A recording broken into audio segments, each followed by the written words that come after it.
स्वागत है आप सभी प्रतियोगी अभ्यर्थियों का ग्रेड मंत्रा के यूट्यूब चैनल पर। साथियों, हमें ऋषिपाल शर्मा, आप पढ़ रहे हैं हिंदी में आज जो हमारा टॉपिक रहेगा वह है भाषा दक्षता का विकास। दक्षता का क्या अर्थ होता है, ये चीज़ जब हमारे दिमाग में बैठ जाएगी तब हम इस टॉपिक को बहुत सरलता से समझ पाएंगे। ये जो दक्षता लिखा है इसका अर्थ होता है किसी कार्य में निपुण होना या उस चीज़ का एक्सपर्ट होना या उस काम का मास्टर होना या उस चीज़ का ज्ञाता होना। ये इसके अर्थ हैं। तो यहाँ पे जो दक्षता है, इस दक्षता का जो अर्थ निकल रहा है वो यहाँ पर हो रहा है भाषा दक्षता। भाषा दक्षता का यहाँ पे अर्थ ये है कि जो हमारे स्टूडेंट हैं उस लेवल की उनके लिए उस भाषा में हमारे लिए क्या करना है, निपुण करना है, दक्ष करना है। ये बात हो गई भाषा दक्षता की। अब भाषा दक्षता का हम कैसे उन स्टूडेंटों में विकास करें, इस चीज़ को हमारे लिए समझना है, पढ़ना है। क्योंकि हमारा जो पाला पड़ेगा वो किन से पड़ेगा, स्टूडेंट्स से पड़ेगा। तो उनके लिए जब हम भाषा पढ़ा रहे हैं, भाषा सिखा रहे हैं, तो भाषा का उनके लिए अच्छा सा ज्ञान जब हम कराएंगे तभी तो वो उस चीज़ में निपुण होंगे, परिपक्व होंगे, मैच्योर होंगे, एडल्ट होंगे। तो ये चीज़ें हमारे लिए समझनी होंगी। इसमें सबसे पहले अगर हम बात करें तो वो जो हमारा टॉपिक है वो आ रहा है भाषा की प्रमुख दक्षताएं।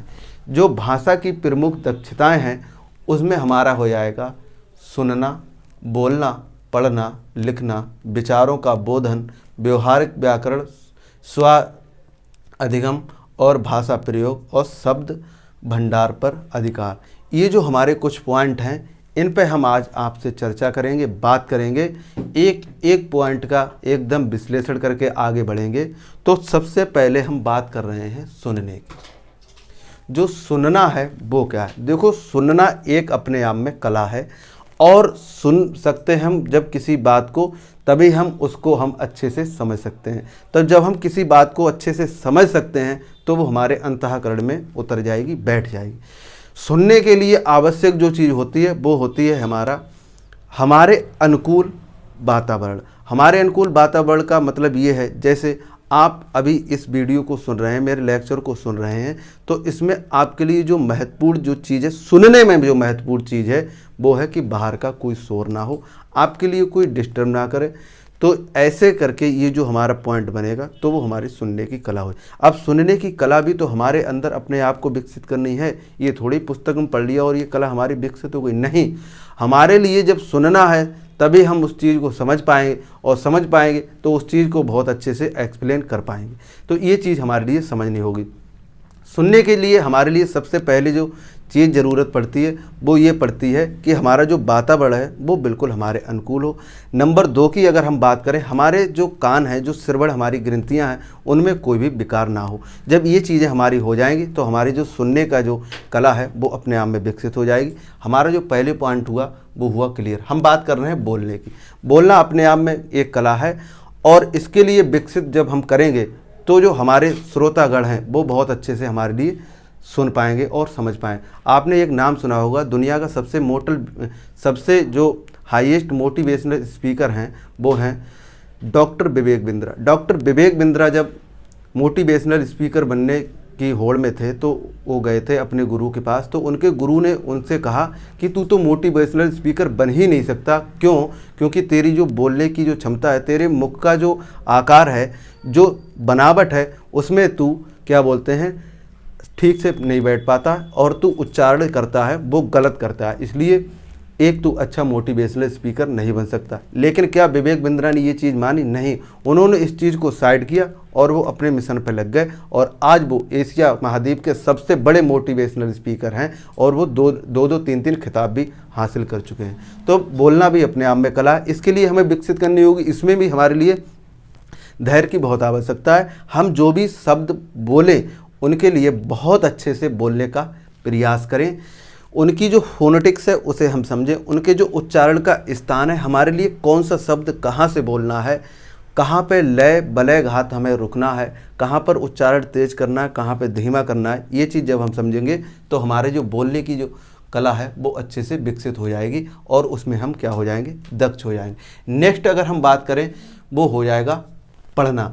पढ़ना, देखो, पढ़ाई ज़िंदगी में एक ऐसी विषय वस्तु है एक ऐसा साधन है जिससे हम किसी भी कार्य को कर सकते हैं। जो काम हम हथियार से नहीं कर सकते वो काम हम पढ़ाई से कर सकते हैं। पढ़ना हमारे लिए चाहिए और ज़रूर पढ़ना चाहिए, कैसी भी परिस्थितियां हो। परिस्थितियों से लड़के जब हम पढ़ेंगे तो जो निखार हमारे अंदर आएगा उसका जो दुनिया में मोल होगा वो अमोल बनेगा।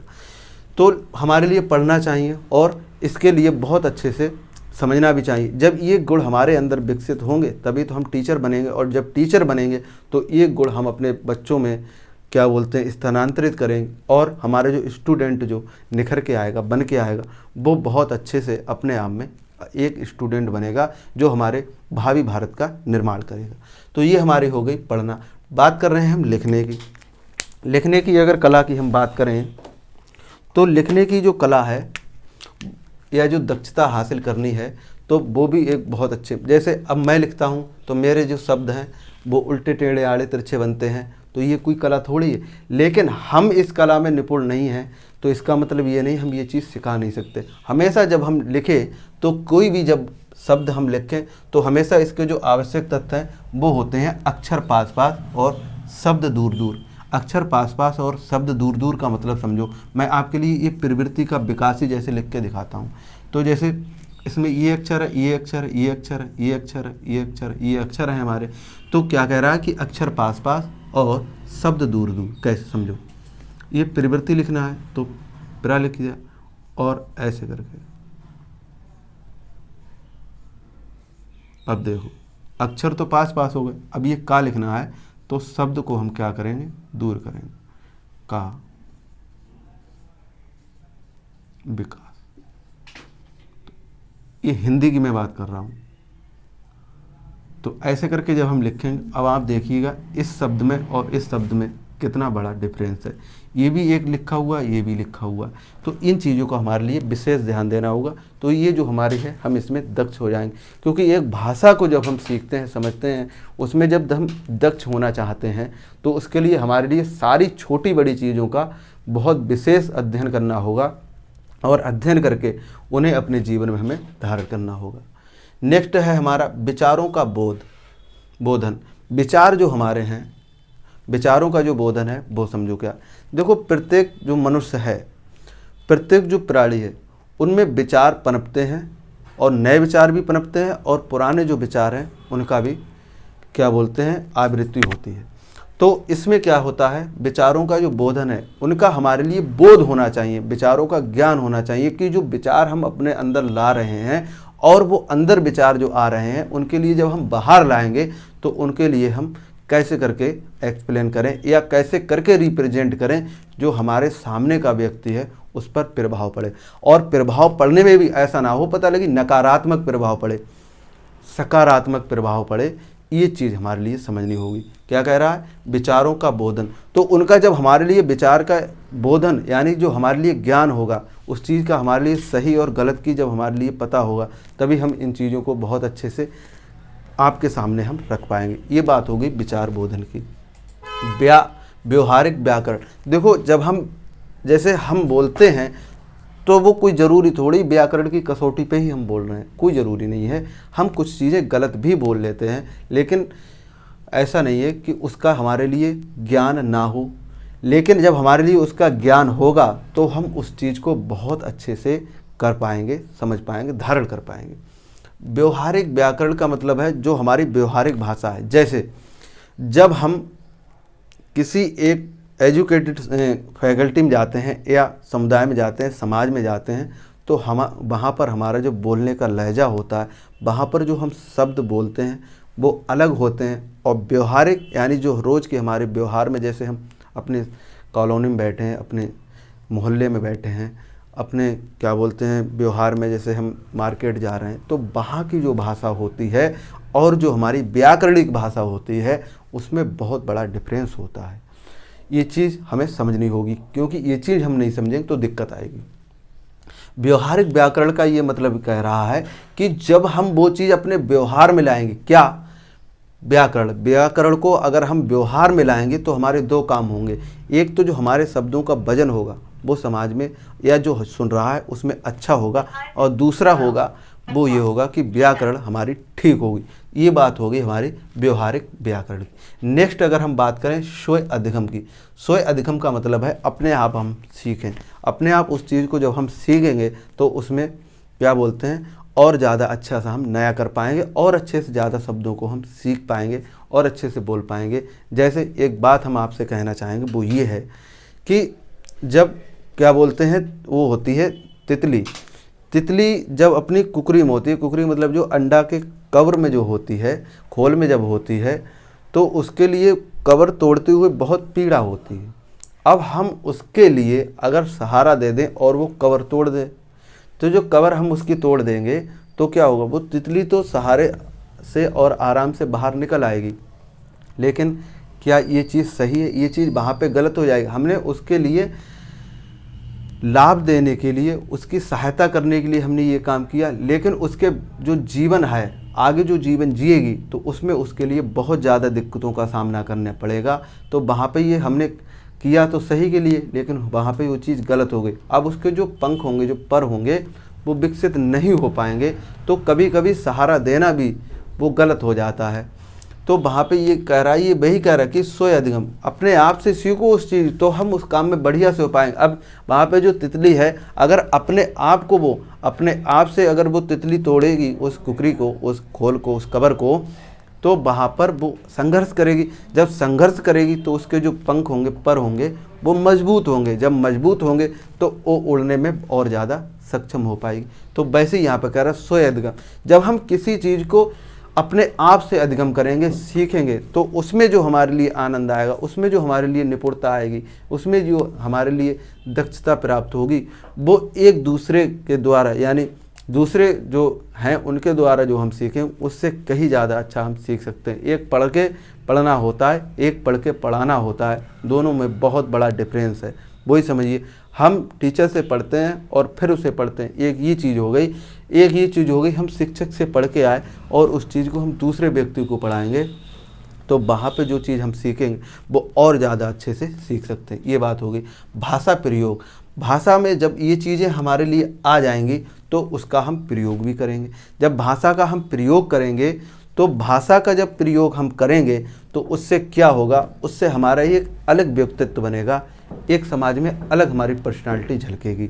और जब हम भाषा को अलग से हम लिखना चाहें, जैसे हम अगर पेपर देने जाएं, एग्ज़ाम देने जाएं, तो वहाँ पर भी हमारे लिए तो लिखना पड़ता है, ऐसा थोड़ी बिना लिखे हम छोड़ देते हैं। तो हमारा जो एग्ज़ामिनर है उसके पे वो जो हमारी भाषा को लिखते हुए देखेगा, लिखी हुई जो कॉपी है वो देखेगा, तो उसमें क्या होगा, वो अलग इफेक्ट पड़ेगा और उसमें हमारे लिए ठीक नंबर वो देगा।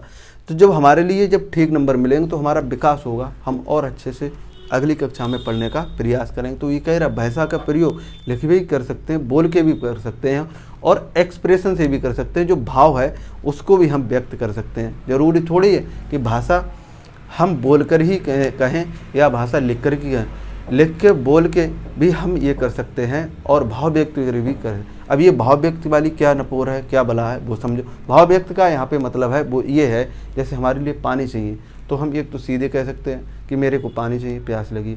एक हम कह सकते हैं लिख के कि हमें पानी चाहिए।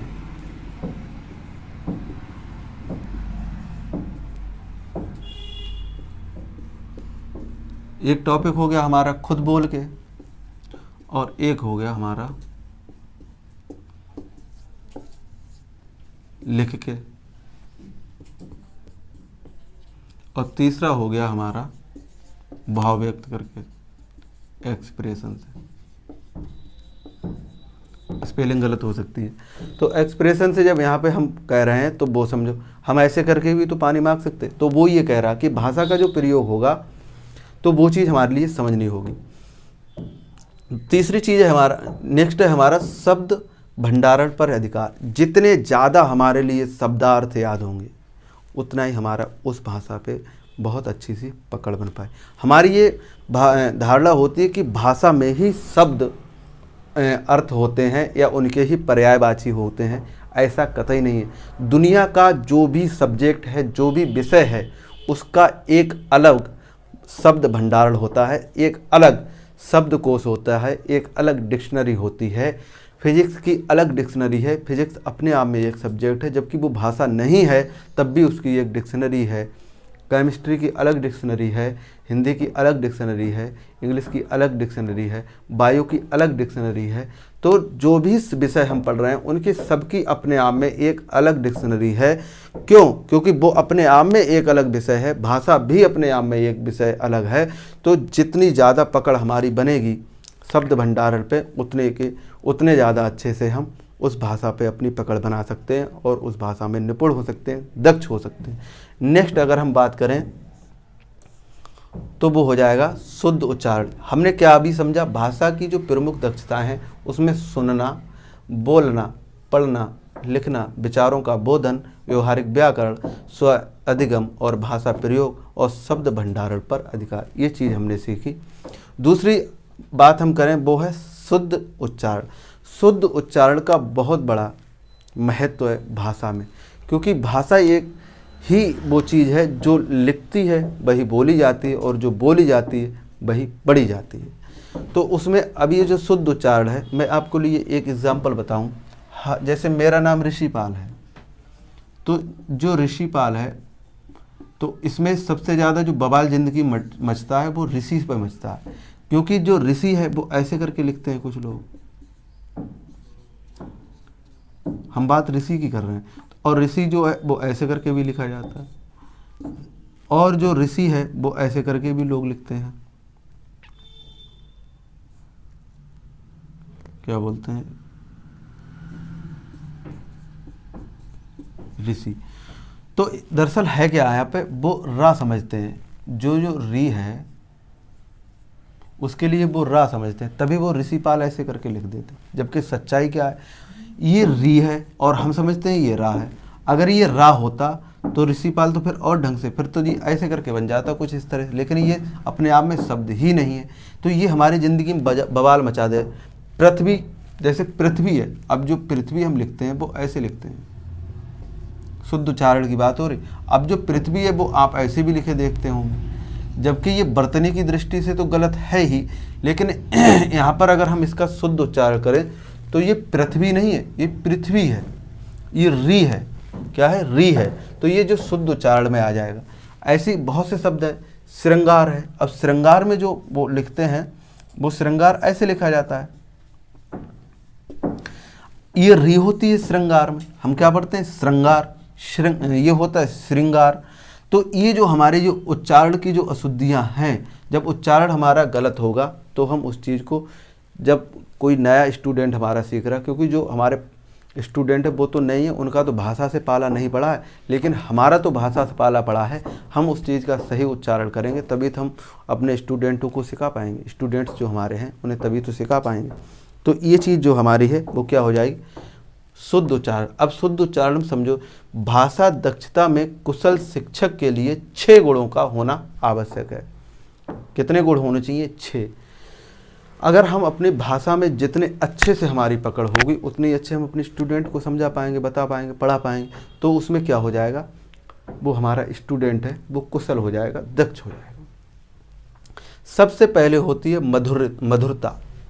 हमारी जो भाषा है हिंदी या संस्कृत, वो बहुत ही मधुर भाषा है, बहुत ही मीठी भाषा है। ऐसा नहीं है कि एकदम ऐसी लठमार भाषा हो। तो क्या होना चाहिए, जो हमारी भाषा जब हम सीख रहे हैं या समझा रहे हैं, पढ़ा रहे हैं, तो उसमें मधुरता होनी चाहिए, उसमें सहजता होनी चाहिए, उसमें कोमलता होनी चाहिए। ये पहला गुण हो गया। दूसरा, अर्थ की स्पष्टता।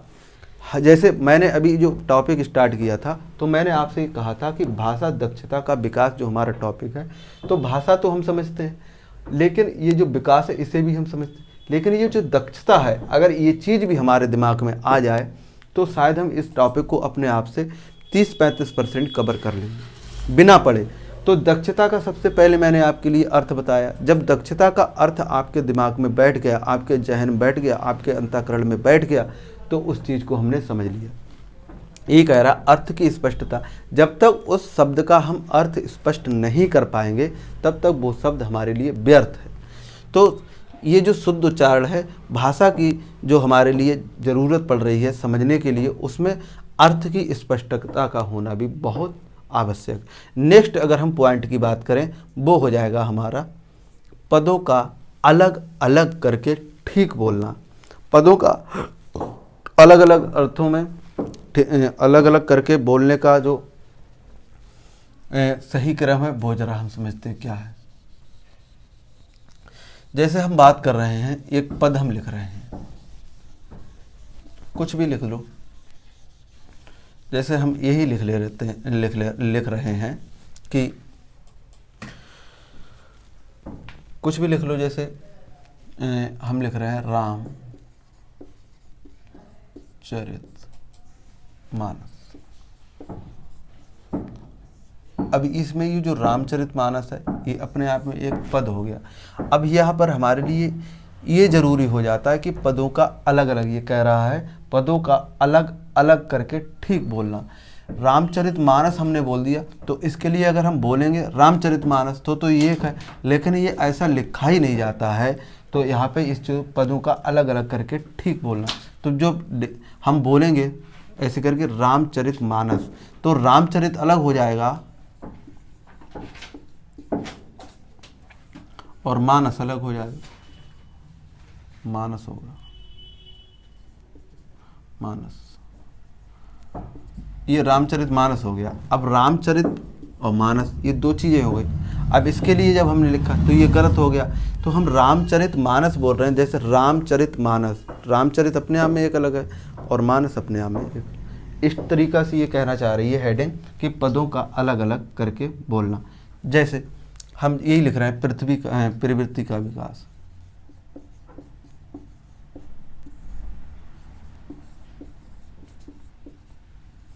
प्रवृत्ति का विकास ही पूरा ऐसा है, लेकिन क्या हम ऐसे बोलते हैं? हम ऐसे ही बोलते हैं प्रवृत्ति का विकास। ये तीनों चीज़ें अलग है, तो यही कह रहा है।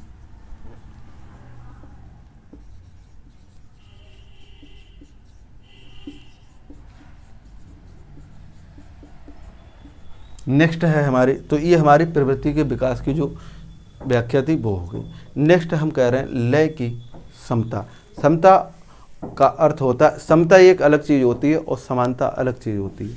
ये चीज़ आपने कॉन्स्टिट्यूशन में पढ़ी होगी कि समता बोले या समानता बोले। तो समता और समानता वो अलग है। समता का अर्थ है कि जो भी कानून बने हैं, जो भी नियम है, जो भी पद्धति है, वो सभी पर समता लागू हो, सबके लिए अलग अलग ना हो, एक हो, वो हो गई समता। समानता समझो, समानता का अर्थ होता है जैसे, हाँ समानता का अर्थ ऐसे समझो, जैसे ये एक मार्कर है अपने आप में और ये एक मार्कर है। जब ये दो मार्कर हैं तो इनमें जो गुण हैं वो समान हैं। इसको भी आप ब्लैक मान लीजिएगा, इसका जो कैप है वो ब्लैक मान लीजिए, तो इसमें जो गुण है वो समान है। ये भी ब्लैक लिख रहा है, ये भी ब्लैक लिख रहा है, इसका भी जो वजन है वो सेम है, इसका भी जो वजन है वो सेम है, इसका जो अंदर मटेरियल वो भी सेम है। तो ये तो इसमें हो गई समानता। समानता और समता में यही अर्थ डिफरेंस है। ये कह रहा है लय की समता। लय की समता का अर्थ है कि वहाँ पर जिसके लिए जो चीज़ जैसी, जहाँ पर जिस शब्द के लिए ज़रूरत पड़ रही है, वहाँ पर उसके लिए वही नियम कानून कायदा के अनुसार वहाँ पर वो चीज़ वहाँ पर दी जाए। क्या? लय। लय जो दी जाएगी वो वहाँ पर वैसे ही देनी चाहिए जैसी समता मांग रही। ऐसा नहीं है कि दूसरे शब्द के लिए अलग समता है और दूसरे व्यक्ति जब बोल रहा है तो उसी शब्द के लिए अलग है ना, उसकी जो आए निकल के वो एक ही लय आए, तो वो क्या हो गई हमारी लय की समता। नेक्स्ट है हमारा वो है उचित स्वराघात। अब स्वराघात का मतलब यहाँ पर ये समझो, जैसे जहाँ पे स्वर आ रहा है तो वहाँ पर स्वर की जो स्वर होता है, हिरस्य दीर्घ और प्लुत की जो दशाएं तीन बनती हैं, तो वहाँ पर उसी चीज़ को वैसे ही स्वर लयघात को लाना चाहिए। जैसे यहाँ पर राम लिखा जा रहा है तो यहाँ पर राम अपने आप में एक स्वर है, तो यहाँ पर हमारे लिए रुकना चाहिए राम। और जब हम ऐसे करके लिख रहे हैं तो यहाँ पर ये लिख रहे हैं रम, तो यहाँ पर ऐसे नहीं हम बोलेंगे कि राम। तो यहाँ पर ये चीज़ हमारे लिए समझनी चाहिए। जैसे ये प्रवृत्ति लिखी है, इस प्रवृत्ति को जब हम उठा रहे हैं तो यहाँ पर हम पता लगे इसके लिए प्रवृत्ति कर दें तो ये हमारी जो लय है वो गलत हो जाएगी। जो लिखा है वो ही पढ़ें इसके लिए। तो वही ये कह रहा है कि लय की उचित की स्वराघात। तो जो उचित स्वराघात हैं, जो स्वरों के घात हैं, उनके लिए सही से हम प्रयोग करें, सही से उन्हें लगाएं। धैर्य, जीवन में जब सफलता हम पाते हैं जब सफलता के लक्ष्य को हम छूते हैं तो उसमें सबसे बड़ी जो आवश्यकता होती है वो होती है धैर्य की। धैर्य को जीवन में धारण कीजिए और दुनिया में किसी भी हम लक्ष्य को पा सकते हैं। दुनिया का सबसे बड़ा जो जीता जागता उदाहरण है धैर्य का, वो है दशरथ माझी। दशरथ माझी में अगर धैर्य की बात की जाए तो उससे ज़्यादा अभी पेशेंस सहने वाला, धैर्य सहने वाला अभी तक कोई व्यक्ति नहीं है, क्योंकि उसने तो पहाड़ को ही चीर दिया, फाड़ दिया, उसके तो प्रहार कर दिया हृदय के, पहाड़ के हृदय में प्रहार कर दिया। कहते नहीं तू तो बहुत बड़ा पहाड़ लौट रहा है। तो ये जो एक अतिशयोक्ति थी, ये जो एक कोट था, उसने बिल्कुल जीता जागता उदाहरण बना दिया अपने जीवन में। तो धैर्य की परम आवश्यकता होती है, धैर्य हमें बहुत होना चाहिए। और शिक्षक का सबसे बड़ा जो गुण होता है वो धैर्य ही होता है। स्टूडेंट गालियाँ भी देते हैं, सामने गालियाँ देते हैं, पीछे गालियाँ देते हैं, लेकिन हमारे लिए उन गालियों का जवाब गालियों से नहीं देना है।